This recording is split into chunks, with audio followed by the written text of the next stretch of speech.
आविष्कार एजुकेशन द्वारा प्रारंभ किया गया है विंध्य क्षेत्र में पहली बार साइंस एक्सपेरिमेंट लैब, जहां बच्चे सीखेंगे 250 से अधिक साइंस व रोबोटिक्स व साथ ही कोडिंग क्लासेस। अधिक जानकारी के लिए दिए गए नंबर पर संपर्क करें। नमस्कार, मैं आशुतोष। आप देख रहे हैं सिटी केबल नेटवर्क रीवा 24। आइए नजर डालते हैं आज की प्रमुख खबरों पर।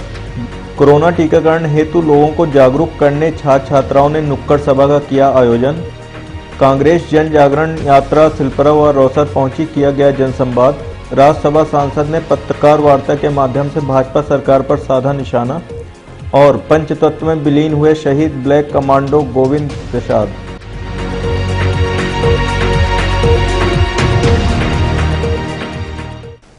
कोरोना टीकाकरण लक्ष्य पूर्ति को लेकर विभिन्न प्रकार से जन जागरण अभियान चलाया जा रहा है। इस कड़ी में शासकीय आयुर्वेद महाविद्यालय के छात्र छात्राओं द्वारा नुक्कड़ सभा आयोजित कर लोगों को किया जागरूक। केंद्र, राज्य सरकार व जिला प्रशासन द्वारा कोरोना टीकाकरण के लक्ष्य को 100% तक पहुंचाने हेतु हर संभव प्रयास किए जा रहे हैं। इस कड़ी में रीवा जिला प्रशासन के निर्देश पर शासकीय आयुर्वेद चिकित्सा महाविद्यालय रीवा के छात्र छात्राओं द्वारा लोगों को टीकाकरण कराने हेतु प्रेरित करने के लिए नुक्कड़ सभा का आयोजन किया गया, जो कि प्रत्येक दिवस अलग अलग जगह आयोजित की जाएगी, जिसकी शुरुआत आज साईं मंदिर के पास से की गई। छात्र छात्राओं ने नुक्कड़ सभा के माध्यम से शहरवासियों को टीकाकरण की पहली व दूसरी डोज लगवाने हेतु जागरूक किया। इस संबंध में महाविद्यालय के प्राचार्य दीपक कुलश्रेष्ठ से की गई बात। जैसा कि आप सभी को ज्ञात ही है कि पूरे भारतवर्ष में टीकाकरण का विशेष अभियान बुधवार और शनिवार को जिला प्रशासन के सहयोग से आयोजित किया जाता है। रीवा शहर में हमने देखा कि फर्स्ट डोज तो जो है लगभग 95% लोगों ने लगवाई है, लेकिन सेकंड डोज का फिगर जो है बहुत ही खराब है, यानी 49% जिला प्रशासन ने हमें बताया। तो उसको 49% को हमको कन्वर्ट करना है 94 में। तो उसके लिए जन जागरण हम लोग फैला रहे हैं, एक एक डोर टू डोर भी सर्वे कर रहे हैं, डोर टू डोर जाके समझा रहे हैं, फ़ोन से भी समझा रहे हैं। उसी तारतम्य में हमने एक कार्यक्रम आयोजित किया, जिसमें हम हमारे स्टूडेंट्स ने एक नुक्कड़ नाटक तैयार किया है। उस नुक्कड़ नाटक की प्रस्तुति हम शहर के विभिन्न भागों में प्रतिदिन कहीं ना कहीं करेंगे। तो आज इस श्रृंखला में हम लोग साईं मंदिर के सामने नुक्कड़ नाटक टीकाकरण के अवेयरनेस के लिए हम लोग आयोजित कर रहे हैं, जिससे कि असामान्य जनता इससे लाभ प्राप्त करेगी। नमस्ते मैम। नमस्ते एकता जी, कैसी हैं आप? मैं ठीक हूँ मैम। आपके गांव में टीकाकरण की स्थिति कैसी है? अब क्या बताऊँ मैम, मेरे गांव में टीकाकरण की स्थिति बिल्कुल भी अच्छी नहीं है। यहाँ के लोगों को लगता है कि टीका लगवाने से उनको अनेक प्रकार के रोग हो सकते हैं। कुछ लोगों का तो ये भी कहना है कि उनकी मृत्यु तक हो सकती है। अब देखिए ना मैम, लोगों के दिमाग में कितनी गलत भावना भरी हुई है। तो क्या आंगनवाड़ी कार्यकर्ता और सरकारी कर्मचारियों द्वारा टीकाकरण की जानकारी नहीं दी गई आपको? और रामू काका। हाँ बिटिया। आपके और आपके परिवार वालों ने अभी तक कोविड का टीका क्यों नहीं लगवाया है? क्या आपको पता नहीं है कि कोरोना जैसी इस महामारी में टीकाकरण करवाना कितना अनिवार्य है? नहीं बिटिया, हमको टीका नहीं लगवाना है। क्यों? हमने सुना है इससे लोगों की मृत्यु हो रही है। हमने सुना है बगल के गांव में सुदामा जी चल बसे से टीका लगवाने के बाद। कांग्रेस की जन जागरण यात्रा सिलपरा व रौसर पहुंची। पूर्व मुख्यमंत्री मध्य प्रदेश शासन कमलनाथ के निर्देश में संपूर्ण मध्य प्रदेश में जन जागरण पद यात्रा का अभियान चलाकर स्थानीय रहवासियों से उनकी समस्याएं सुनने के साथ साथ भाजपा सरकार द्वारा किए जा रहे भ्रष्टाचार, अफसरशाही नीति को उजागर कर भाजपा को पूंजीपतियों की सरकार बताने व नाकामियों को गिनाया जा रहा है। इस कड़ी में रीवा विधानसभा जन जागरण अभियान प्रभारी रामकीर्ति शर्मा के नेतृत्व में ग्राम पंचायत सिलपरा व रौसर पहुंचकर स्थानीय लोगों के साथ उनकी जन समस्याओं को जन संवाद कर सुना गया। इस दौरान बिजली, आवास, शौचालय, रोड आदि की समस्याएं देखी गईं। इस संबंध में स्थानीय रहवासी एवं अभियान प्रभारी रीवा रामकीर्ति शर्मा से बात की गई। समस्याएं, बिजली की समस्या बहुत ज़्यादा है। क्या है, ट्रांसफार्मर पंचायतों के जले हैं, वो दूसरे टोले से लाइट लेके किसी तरह काम चला रहे हैं। तो लो वोल्टेज की समस्या है। ग्रामीण बच्चों को उनके पढ़ाई में बहुत दिक्कत होती है रात के समय। साथ ही साथ यहाँ आवास योजना का लाभ जो है लोगों को नहीं मिल रहा है। वो उनके घर ऐसे हैं कि जो कभी भी किसी भी वक्त गिर सकते हैं। यानी भाजपा सरकार घटना का इंतजार करती है, लेकिन समस्याओं का निराकरण नहीं कर रही है। किसान खाद बीज के लिए परेशान है। किसान खाद बीज के लिए परेशान है। साथ ही साथ इतनी महंगाई हो गई है कि उसको अब खेत जुतवाने के लिए जो पहले जुताई 1000 रुपए थी, आज 2000 रुपए हो गई है। उसमें भी प्रॉब्लम आ रही है। खाद पहले 700 रुपये बोरी मिलती थी, सीधे ये भाजपा सरकार ने 2100 रुपये कर दिया, फिर उससे घटाया, कुछ 1200 ऐसे कर दिया। नहीं, इतना बढ़ाएगी फिर घटाएगी, इस तरह करती है, जनता को कहीं कोई राहत नहीं दे रही है। ये समस्या है कि सबको पैसा मिला, मोदी दी सामी पचे मोदी पैसा नहीं दी। और क्या क्या समस्याएं हैं? लेटरिन बनी है यहाँ पे? लेटरिन नहीं है, मान ले यहाँ जाते तो मारा थे गोटबा मने कहाँ जाएगी, या रेलवे मनाई बैठे दे ही हैं। तो यह है कि हमारे यहाँ वो बन जाए चाहिए। आवास योजना जो पैसा मिला उसका आप लोग को? हमको लोग पाए हैं, हमारे तो मकान बना है तो तुमको नहीं मिलेगा, कपड़ा और मिला जाए। राउटर में पहुंचा है, जहाँ लोगों ने अपनी समस्याएं बताई। आप लोग अपनी बात बताएं कि हाँ खाली पंचायत में क्या समस्याएं हैं, उसकी सूचीबद्ध करके हम लोग आगे शासन प्रशासन से लड़ाई लड़ेंगे। राज्यसभा सांसद ने पत्रकार वार्ता आयोजित कर मोदी सरकार पर जमकर साधा निशाना। राज्यसभा सांसद राजमणि पटेल द्वारा पत्रकार वार्ता आयोजित कर पत्रकारों से रूबरू होते हुए सर्वप्रथम समस्त जिला वासियों को आने वाले नूतन वर्ष की शुभकामनाएं दी। तत्पश्चात भाजपा सरकार पर निशाना साधते हुए कहा, यह सरकार पूंजीपति समर्थक सरकार है। वहीं दलित किसान गरीबों को दबाने का हर संभव प्रयास करती है। हमारे देश के किसान लगातार 1 वर्ष से कृषि बिल के खिलाफ आंदोलन कर रहे हैं, जो आज भी जारी है। इसी सरकार ने आंदोलनकारी किसानों को खालिस्तानी पाकिस्तानी आंदोलनजीवी कहा था। इन्हीं के सामने आज नतमस्तक हो गई। यदि किसान खालिस्तानी पाकिस्तानी है तो क्या भाजपा खालिस्तानी पाकिस्तानी व आंदोलनजीवी का समर्थन कर रही है? यह दोहरे चरित्र की सरकार है। इसकी मंशा है कि वोट बैंक बना रहे, चाहे कुछ भी करना पड़े। यहाँ तक हमारे इतिहास संविधान को भी बदलना चाहती है, लेकिन अब ऐसा नहीं होगा क्योंकि जनता जागरूक हो चुकी है। और भी बहुत कुछ कहा राज्यसभा सांसद ने। पत्रकार वार्ता दौरान आप खुद सुनिए उन्हीं की जुबानी। सरकार ने बड़ी बड़ी बातें डेंगे उसमें हाथी कि किसानों के हित में है, और किसानों के प्रश्नों का जवाब नहीं दे पाए कि कोई संतोषजनक जवाब सरकार दे पाए। सरकार जवाब नहीं दे पाई, गोल मटोल जवाब देती रही, क्योंकि सरकार का इरादा किसानों के हित में नहीं था। लेकिन उस चीज़ को, इनकी नैतिकता को किसान अच्छी तरह से समझता था। किसान लगातार आंदोलन करता रहा। अब देखिए कि एक तरफ किसान को अन्नदाता कहते हैं कि भगवान है, हम इसके पुजारी हैं, और दूसरी तरफ इस तरह से किसान के साथ व्यवहार हुआ कि आप सब जानते हैं, दुनिया जानती है। किसान को हर तरह से अपमानित किया गया। किसान को कभी आतंकवादी, कभी खालिस्तानी, कभी पाकिस्तानी, कभी आंदोलनजीवी, माने जितने विशेषण थे हर विशेषण लगा करके किसान को अपमानित किया गया। और कहते रहे कि बिल किसानों के हित में है, इसको वापस करने का कोई सवाल ही नहीं है। सदन में विपक्ष को कोई मौका नहीं दिया, विपक्ष की आवाज़ नहीं सुना, विपक्ष का सुझाव नहीं सुना। तानाशाही तरीके से इस बिल को पास किया गया, जिसका जनता विरोध कर रही थी, किसान विरोध कर रहे थे। अब आप सोचिए कि इसका मतलब क्या हुआ। अगर वास्तव में इनकी नियत सही थी, इनकी नियत से, इनकी भावना से अगर ये आतंकवादी थे, पाकिस्तानी थे, खालिस्तानी थे, तो फिर आज सरकार अगर झुक गई, तीनों बिल वापस करने की बात किया, तो इसका मतलब ये खालिस्तानी का समर्थन कर रही है, पाकिस्तानियों का समर्थन कर रही है, आतंकवादियों का समर्थन कर रही है। क्या माना जाए? तो इस तरह से अपनी बातों के माध्यम से माने ये देश की जनता को गुमराह करने का भारतीय जनता पार्टी कर रही है, और सारा का सारा पूंजीपतियों को फ़ायदा हो जाए।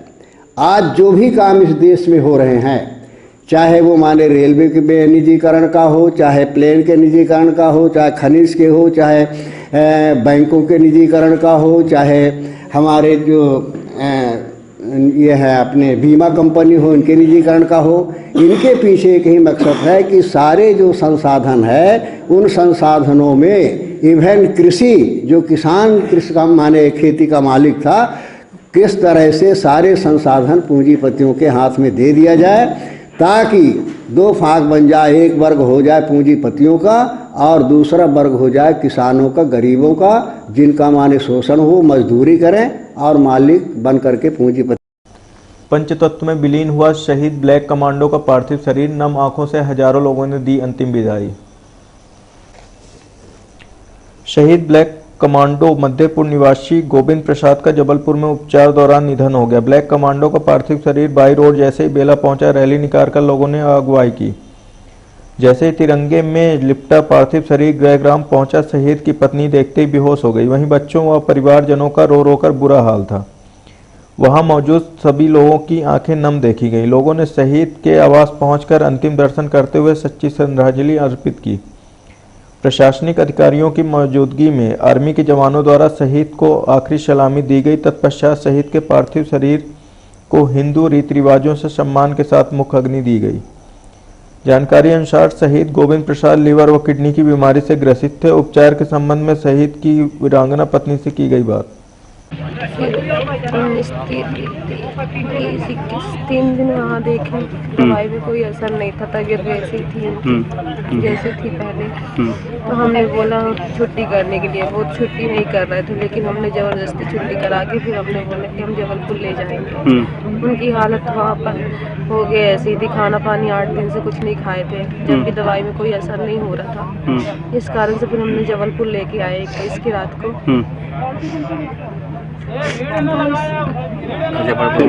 21 को नहीं, 22, 23 को लाए।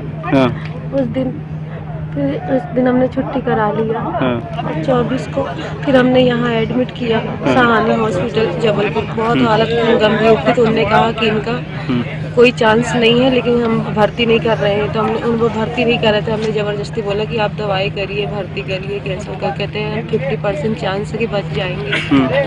किडनी और लीवर दोनों ही इनका डैमेज है, खराब हो गया था। बहुत भर्ती कराया 24 को। फिर उन्होंने कहा कि दवाई अब से आराम नहीं लग रहा है, तो इसको अब हमको डायलिसिस करवाना पड़ेगा। उसकी भी प्रक्रिया करके देख लेते हैं, अगर वो सही होता है तो ठीक है, उसमें भी कोई चांस नहीं है। सब में साइन आइन करवा लिए हमारे कि इसकी जवाबदारी हमारी नहीं होगी, डायलिसिस आपको कराना है कि नहीं कराना। उसके बाद हमने बोला कि अगर ठीक हो जाते हैं, कहते हैं हाँ उससे चांस है, ठीक हो जाएंगे। लेकिन उसके बाद जब हमने किया तो फिर डायलिसिस हुआ 25 तारीख को। उसमें बोले हमारे यहाँ ये मशीन नहीं है। उन्होंने 25 तारीख को हमको कहा कि आप आशीष हॉस्पिटल में डाल दीजिए, वहाँ वो मशीन है, वहीं उनको डायलिसिस होगा 24 तारीख को। 24 की रात फिर शाम को हम लोग 5:30 बजे आशीष हॉस्पिटल में उनको भर्ती कराया। 24 की 5:30 बजे उसके बाद उनका डायलिसिस हुआ, वहीं हम लोग ने खून दिया, सब कुछ किया। डायलिसिस करते करते फिर उन्हें फिर रात हो गई, फिर उन्हें खून चढ़ाया सब कुछ। और उस दिन 25 को सुबह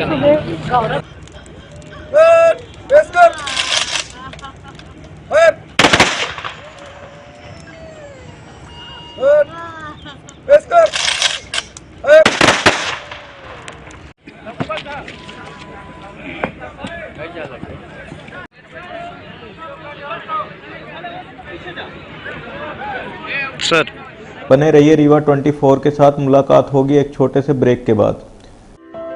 हड्डी जोड़ एवं रीढ़ रोग तथा स्त्री रोग एवं प्रसूति रोग का इलाज एक ही छत के नीचे।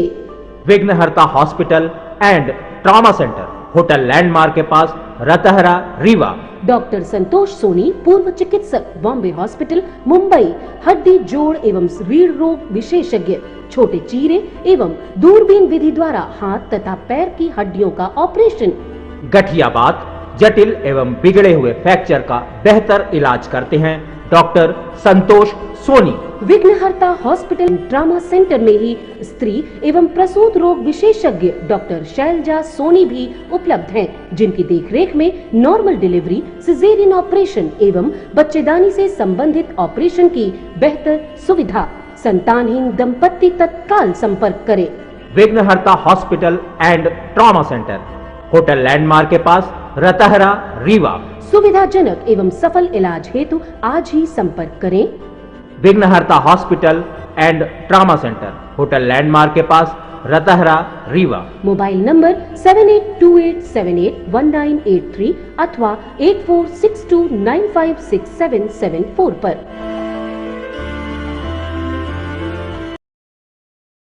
अरे सुनते हैं जी, हमारी पिंकी का मेडिकल कॉलेज रीवा के लिए सिलेक्शन हुआ है।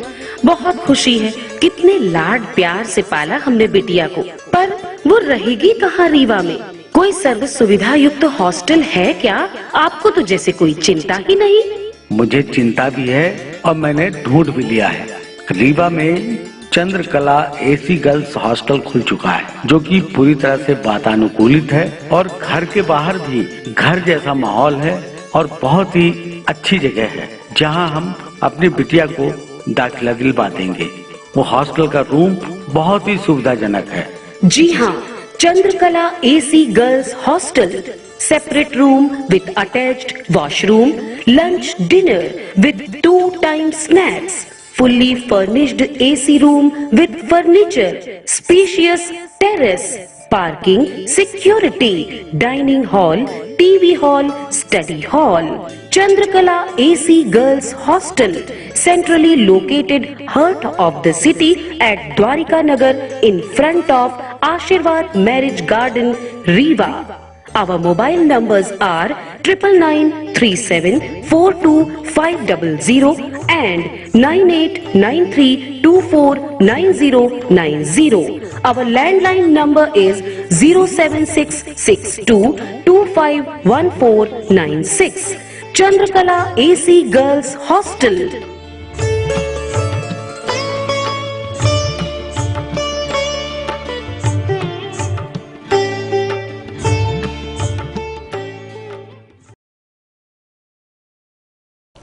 मध्य प्रदेश स्वर्णकार समाज कल्याण समिति जिला इकाई रीवा द्वारा बैठक आयोजित कर स्वर्णकार कल्याण जागृत रथ यात्रा कार्यक्रम को लेकर की गई चर्चा। मध्य प्रदेश स्वर्णकार समाज कल्याण समिति द्वारा आगामी 5 दिसंबर 2021 से शारदा धाम मैहर से स्वर्णकार कल्याण जागृत रथ यात्रा कार्यक्रम आरंभ किया जाना है, जिसका समापन 16 जनवरी 2022 को भोपाल में महासभा के साथ किया जाएगा। इस संबंध में समिति के जिला अध्यक्ष सौरभ सोनी से की गई बात। मध्य प्रदेश स्वर्णकार समाज कल्याण समिति की बैठक है। स्वर्णकार समाज पूरे प्रदेश में प्रत्येक तहसील में प्रत्येक विधानसभा में एक जन जागृति यात्रा निकालना चाहता है। 5 सूत्री मांगों को लेकर हमारी ये यात्रा है, जो लगभग सभी विधानसभा एवं सभी तहसीलों सभी जिले मुख्यालयों से होकर गुजरेगी। और हम लगभग दिसंबर माह में रीवा में भी एक आयोजन करने जा रहे हैं स्वर्णकार महोत्सव के नाम से, जिसमें सभी स्वर्णकार समाज के लोग एकत्रित होंगे और एक दूसरे के साथ गेट टुगेदर होगा। और हम भोपाल में भी एक महासभा का आयोजन करने जा रहे हैं, जिसमें लगभग 1 लाख लोगों की उपस्थिति रहेगी।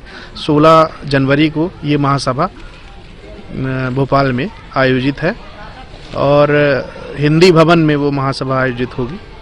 और अभी मान के चलिए कि हमारे प्रदेश के जो प्रदेश अध्यक्ष हैं वो आए हुए हैं आज, श्री राजेश वर्मा सोनी जी, और देवदत्त सोनी जी इस यात्रा के प्रभारी हैं, है ना। 40 दिनों तक वो रथ में, अजमेर रथ में स्वयं भी रहेंगे।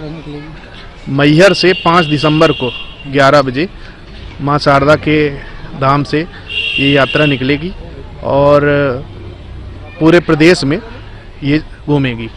कोरोना टीकाकरण हेतु लोगों को जागरूक करने छात्र छात्राओं ने नुक्कड़ सभा का किया आयोजन।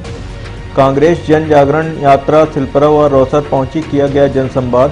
राज्यसभा सांसद ने पत्रकार वार्ता के माध्यम से भाजपा सरकार पर साधा निशाना।